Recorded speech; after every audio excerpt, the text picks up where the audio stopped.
estimados amigos, ¿cómo se encuentran en este día?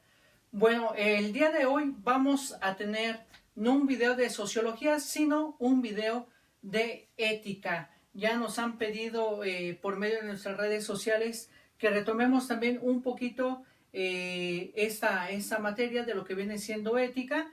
Y pues bueno, vamos a tratar de ayudarlos con el seguimiento de lo que nosotros tenemos preparado para esta materia en turno, ¿verdad? Vamos a estar alternando ahí en la semana o en las semanas, ¿verdad? Un video de sociología, uno de ética, así nos vamos a ir yendo poco a poco.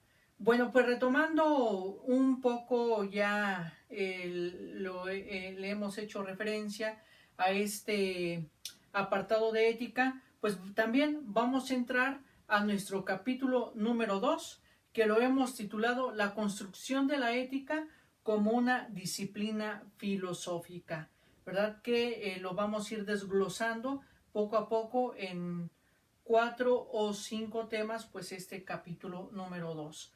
Bueno, cabe mencionar pues que el estatuto filosófico de la ética es uno de los problemas más complejos de esta ciencia y también uno de los más aptos para suscitar malentendidos. ¿Por qué? Porque el método es el camino que una ciencia recurre en su hacerse y prácticamente la ética para muchos no va a ser una ciencia. ¿Por qué? Porque no tiene elementos que se le puedan comprobar o que se puedan experimentar como si lo hace la química, la física, ¿verdad? Que prácticamente pueden experimentar y por gracias al método científico pueden llegar a una conclusión y a una comprobación de hipótesis. Muchos a la ética no la van a considerar como ciencia porque los resultados pueden ser cualitativos, ¿sí? Y no cuantitativos como sí se muestran en las cosas materiales, ¿verdad? ¿Por qué cualitativos? Porque hay que recordar que aquí estamos trabajando o vamos a analizar más bien la conducta del hombre. Entonces, a veces no es muy predecible la hipótesis que nosotros tenemos para ver si efectivamente así van a reaccionar las personas o prácticamente no. Puede haber coincidencias, pero hay que recordar que nuestra manera de pensar es diferente en cada uno de nosotros y el resultado de nuestras hipótesis puede ser completamente diferente. Por eso decimos que pues el método pues es el camino que una ciencia recorre en su hacerse. Es decir, que la ética, al igual que las otras ciencias, tiene su propio método, ¿verdad? Este método de análisis, de comprensión hacia lo cualitativo de que tiene cada una de las personas, ¿sí? Aunque muchos van a decir, no, la ética no es una ciencia porque no se puede experimentar, pero sí se pueden hacer hipótesis, se pueden hacer ciertos análisis que nos ayudan a entender la realidad y además porque tiene su método particular. Por eso, otro problema de carácter general es el representado por la ambigüedad en los términos propios de la metodología filosófica como experiencia, inducción y deducción, que prácticamente estos tres elementos se utilizan en la ética para analizar las conductas. Bueno, en primer lugar, ¿verdad? Tenemos que ver que el punto de partida de la reflexión ética es la experiencia moral. Por lo tanto, nuestro tema del día de hoy va a ser la experiencia moral, ¿sí? ¿Por qué partimos de la experiencia moral? Porque gracias a nuestros valores, gracias a las significaciones que nosotros tenemos de nuestros valores, podemos actuar en el mundo, ¿sí? Podemos convivir en el mundo, podemos vivir en el mundo de acuerdo a los valores que nos va dictaminando la familia, la cultura, la tradición, inclusive la misma sociedad.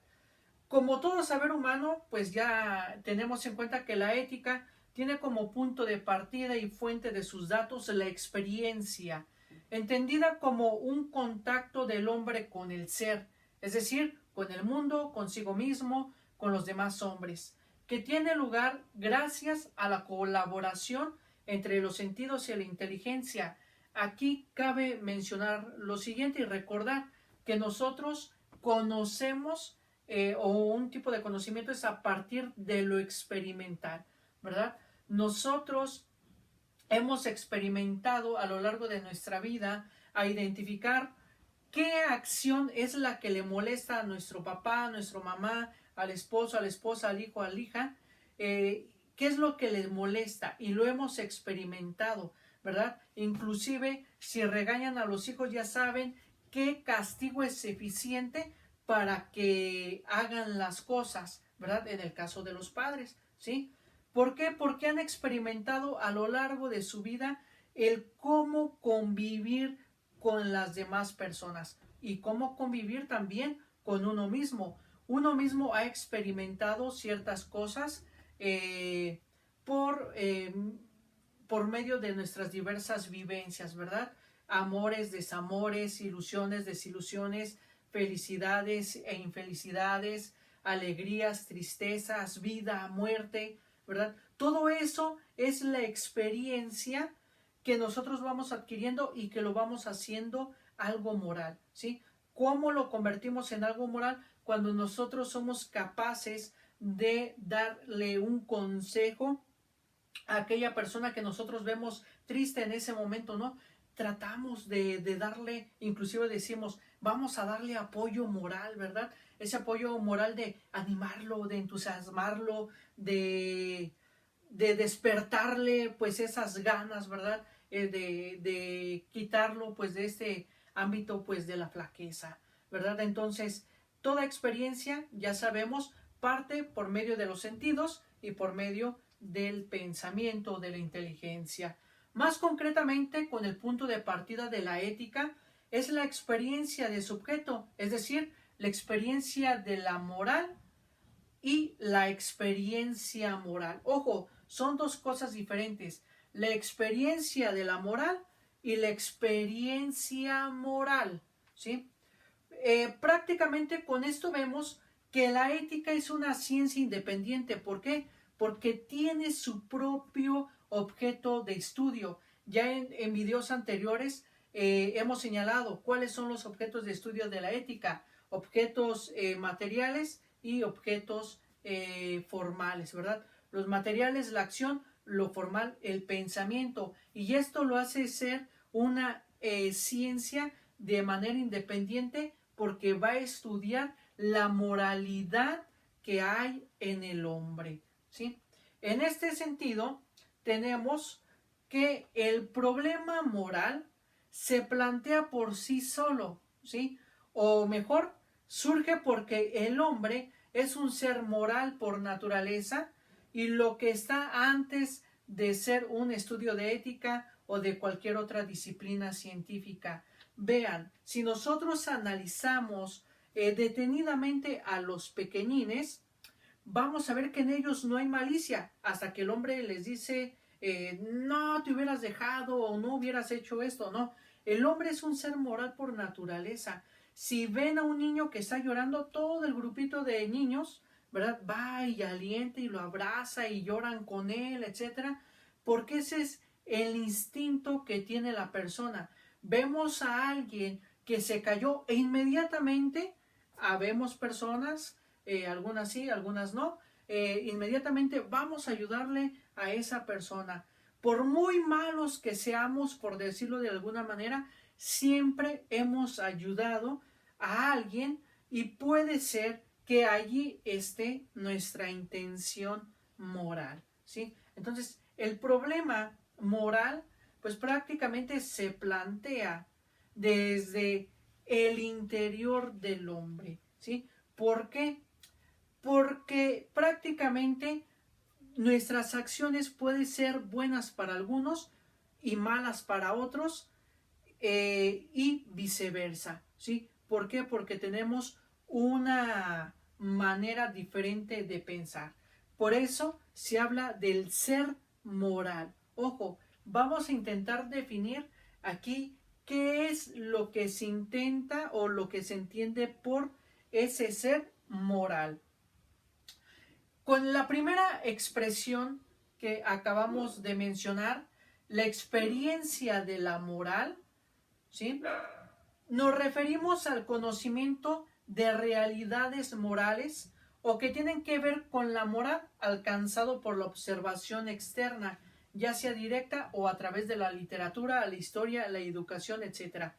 En otras palabras, nuestra práctica de valores. Vemos que se cayó alguien y vemos que también una persona se acerca a ayudar a esa persona, ya tenemos una experiencia de la moral. Es bueno ayudar, ¿sí? Es bueno ayudar. La persona que levantaron pues agradece y a lo mejor la persona que le ayudó pues se siente orgulloso, se siente feliz, se siente dichosa de que ayudó a alguien, ¿sí? Entonces, esta experiencia de la moral nosotros lo adquirimos de algo externo. Cuando nos regañan, inclusive, ya sabemos por qué nos llaman la atención o ya nos damos cuenta que adquirimos esa experiencia para no volver a cometer ese error, ¿sí? Y esto lo obtenemos, como ya hemos mencionado, por un medio externo, ¿sí? Que nos va diciendo esto sí, esto no, esto se hace así, esto nunca lo hagas, etcétera. Bueno, la experiencia moral, por su parte, está en la actividad espontánea con que nuestra razón práctica dirige las operaciones voluntarias desde el punto de vista del bien absoluto. Es decir, aquí la experiencia moral la obtengo en mi interior, a partir de lo que yo hago, ¿sí? Buscando un bien absoluto. Ojo, pero también este bien absoluto puede ser para mí como también para las demás personas. Por eso, en esto se da la experiencia de la deliberación moral, ¿sí? ¿En qué va a consistir esto? En que nosotros tenemos la capacidad y la libertad, sobre todo, de decidir entre lo bueno y lo malo, entre hacer esto o no hacerlo, ¿sí? En esto intervienen nuestras convicciones éticas. ¿Cuáles van a ser nuestras convicciones éticas? Nuestros valores, nuestras reglas que nos han enseñado en casa, en escuela, etc. ¿Sí? Estas convicciones éticas precientíficas de carácter universal y de carácter particular. Yo practico este valor porque considero que es lo correcto, que es lo bueno, que es lo que se debe de hacer, ¿sí? Y prácticamente con esa experiencia de la liberación moral, nosotros tenemos un conocimiento acerca de las acciones y de las consecuencias. Ya un ejemplo de ello, sabemos que reprobamos X materia y pues vete preparando porque a lo mejor llegando a la casa te toca chancla, ¿no? O te toca que te castiguen el juguete o el videojuego favorito o lo que sea, ¿sí? Y prácticamente toda acción tiene una reacción, ¿sí? Toda acción tiene una consecuencia, sea buena o sea mala. Y esto es lo que va generando la experiencia del sentido del deber.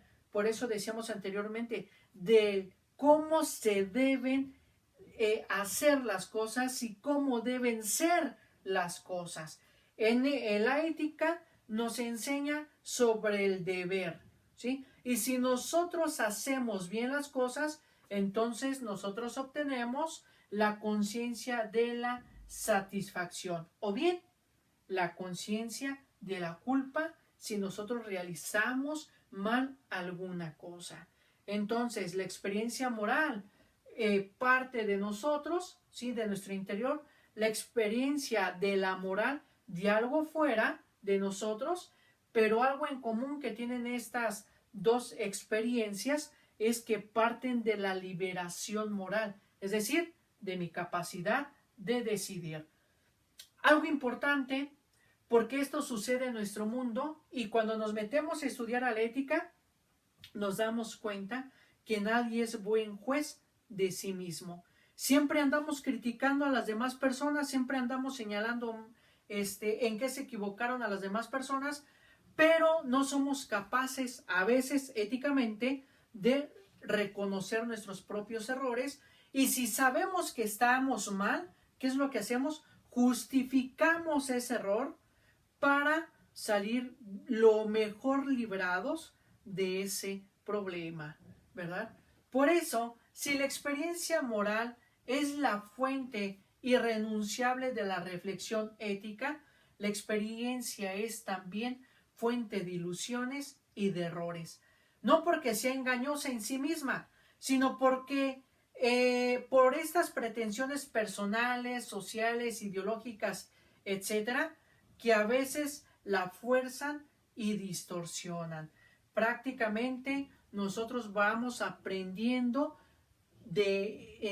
durante el camino de nuestra vida, ¿sí? Ejemplo de esto que acabamos de decir. Yo quiero poner un negocio y vemos que a lo mejor muchos me impulsan, ¿verdad? O yo soy muy duro conmigo mismo y sí la voy a armar, sí la voy a armar. Y otros distorsionan esas ganas, ¿verdad? Y diciéndome, no, eso para qué, eso que esto que el otro, que aquello, ¿no? O otro ejemplo, cuando se pelean los niños, ¿verdad? Esto es muy, muy divertido, cuando se pelean los niños, es que le pregunta a alguien, ¿quién empezó? Ah, no, pues él, ella, etcétera, y cada quien da su versión, y prácticamente allí ya se distorsionó la experiencia que ellos adquirieron en ese momento, o al transmitir, mejor dicho, su experiencia, ¿verdad? ¿Por qué? Porque se vieron forzados a justificarse para salir lo mejor librado de ese regaño o de esa consecuencia que iba a tener su acción. Bueno, estimados amigos, esperamos que les haya gustado este video, y de igual manera que más que gustarles, que sea de apoyo para sus actividades académicas, esperando que se resuelvan algunas dudas. Los invitamos a que se suscriban a su canal de Jorge Gasca y que nos sigan en nuestras redes sociales, en nuestra página de Facebook que lleva por nombre Filosofía y Educación, Alimento para el Intelecto. Y pues de antemano les agradecemos su atención, les pedimos que nos sigan apoyando para nosotros seguir compartiendo nuestro mucho o poquito conocimiento para con todos ustedes. Así que amigos, nos vemos en el siguiente video.